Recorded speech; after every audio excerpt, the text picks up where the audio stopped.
दोस्तों आपका traveller NOR and tradition के नए अध्याय में बहुत बहुत स्वागत है।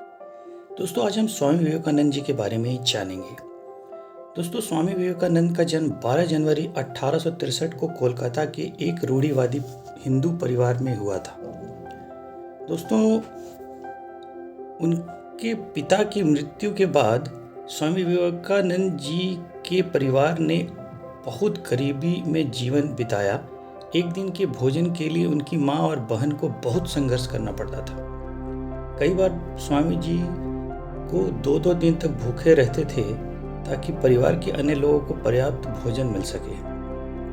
दोस्तों बीए की डिग्री होने के बावजूद स्वामी विवेकानंद को नौकरी की खोज में भटकना पड़ा। वे लगभग नास्तिक बन चुके थे क्योंकि भगवान से उनका विश्वास हिल गया था। दोस्तों स्वामी विवेकानंद के गुरु का नाम रामकृष्ण परमहंस था। स्वामी जी ने कभी भी उन पर पूर्ण रूप से विश्वास नहीं किया। वे प्रत्येक बात पर रामकृष्ण की परीक्षा लेते और अंततः अपना उत्तर पर्याप्त करके ही आगे बढ़ते। दोस्तों आज हम स्वामी विवेकानंद के जीवन से जुड़े रोचक किस्से और उनके ऐसे जवाब सुनकर जिनसे पूरी दुनिया और संसार झुक जाती थी उसके बारे में बातें करेंगे। दोस्तों उनका कहना था अपनी भाषा पर गर्व करना चाहिए। उससे जुड़े हुए किस्से मैं आपको बताना चाहूँगा। एक बार स्वामी विवेकानंद विदेश गए जहाँ उनके स्वागत के लिए कई लोग आए हुए थे।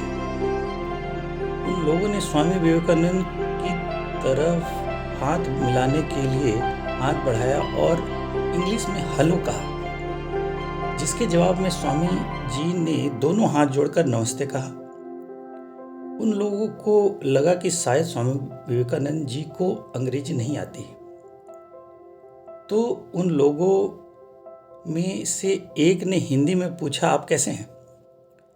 तब स्वामी जी ने कहा, I am fine, thank you. उन लोगों को बड़ा ही आश्चर्य हुआ।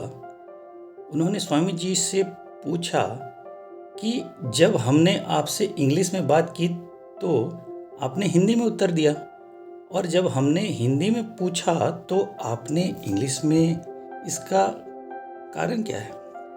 तब स्वामी जी ने कहा, जब आप अपनी मातृभाषा का सम्मान कर रहे थे तब मैं अपनी माँ का सम्मान कर रहा था, और जब मैंने मेरी माँ का सम्मान किया तब मैंने आपकी माँ का सम्मान किया। दोस्तों यदि किसी भी भाई बहन को इंग्लिश बोलना या लिखना नहीं आता है तो उन्हें किसी के सामने शर्मिंदा होने की ज़रूरत नहीं है, बल्कि शर्मिंदा तो उन्हें होना चाहिए जिन्हें हिंदी नहीं आती है, क्योंकि हिंदी ही हमारी राष्ट्रभाषा है। हमें इस पर गर्व होना चाहिए।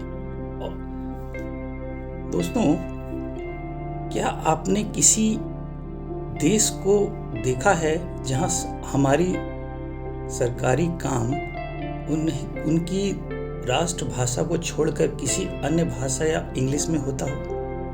यहाँ तक जो भी विदेशी मंत्री या व्यापारी हमारे देश में आते हैं अपनी ही भाषा में काम करते हैं या भाषण देते हैं, फिर उनके अनुवादक हमारी भाषा या इंग्लिश में अनुवाद करके समझाते हैं। जब वो अपनी भाषा नहीं छोड़ते तो हमें अपनी मातृभाषा को भी नहीं छोड़ना चाहिए, ऐसा मानना था विवेकानंद जी का। दोस्तों संस्कृति वस्त्रों में नहीं चरित्र के विकास में है, ऐसा उनका मानना था। इससे जुड़े हुए एक और बात मैं आपको उसमें इतिहास इसका बताना चाहूँगा। एक बार स्वामी विवेकानंद जी विदेश गए तो उनका भगवा वस्त्र और पगड़ी देखकर लोगों ने पूछा, आपका बाकी सामान कहाँ है?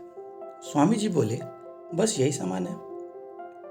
तो कुछ लोगों ने व्यंग किया कि अरे यह कैसी संस्कृति है आपकी, तन पर केवल एक भगवा चादर लपेट रखी है, कोट पतलून जैसा कुछ भी पहनावा नहीं है।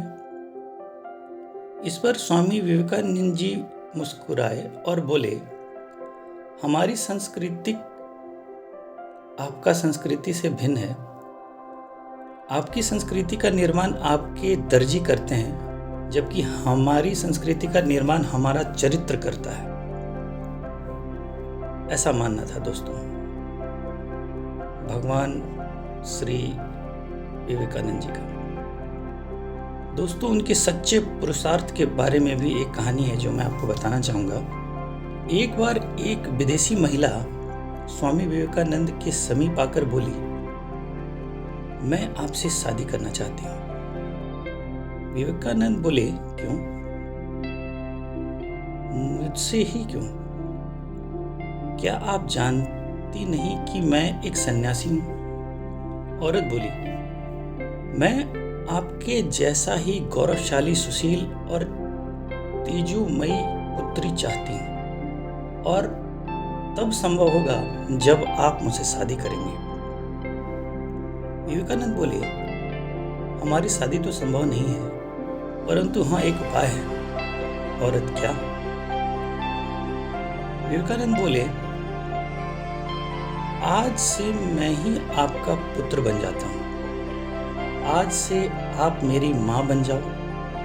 आपको मेरे रूप में मेरे जैसा बेटा मिल जाएगा।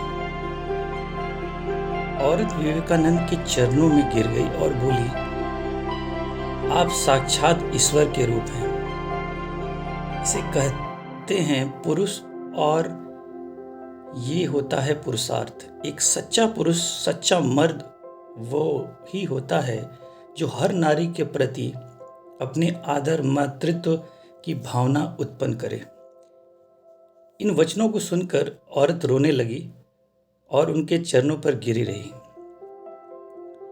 दोस्तों, उनकी एक और विचार, गंगा हमारी माँ है और उसका नीर जल नहीं अमृत है। दोस्तों, एक बार स्वामी विवेकानंद जी अमेरिका में एक सम्मेलन में भाग लेने गए थे। सम्मेलन के बाद कुछ पत्रकारों ने उनसे भारत की नदियां के बारे में प्रश्न पूछा। पत्रकार ने पूछा, स्वामी जी, आपके देश में किस नदी का जल सबसे अच्छा है? स्वामी जी का उत्तर था, यमुना का जल सभी नदियों के जल से अच्छा है। पत्रकार ने पूछा, स्वामी जी, आपके देशवासी तो बोलते हैं कि गंगा का जल सबसे अच्छा है। स्वामी जी का उत्तर था, कौन कहता है गंगा नदी है? गंगा हमारी माँ है और उसका जल जल नहीं अमृत है। यह सुनकर वहां बैठे सभी लोग स्तब्ध रह गए और स्वामी जी के सामने निरवतर हो गए। दोस्तों, आशा है आपको हमारी जानकारी पसंद आई होगी। आपका बहुत बहुत धन्यवाद।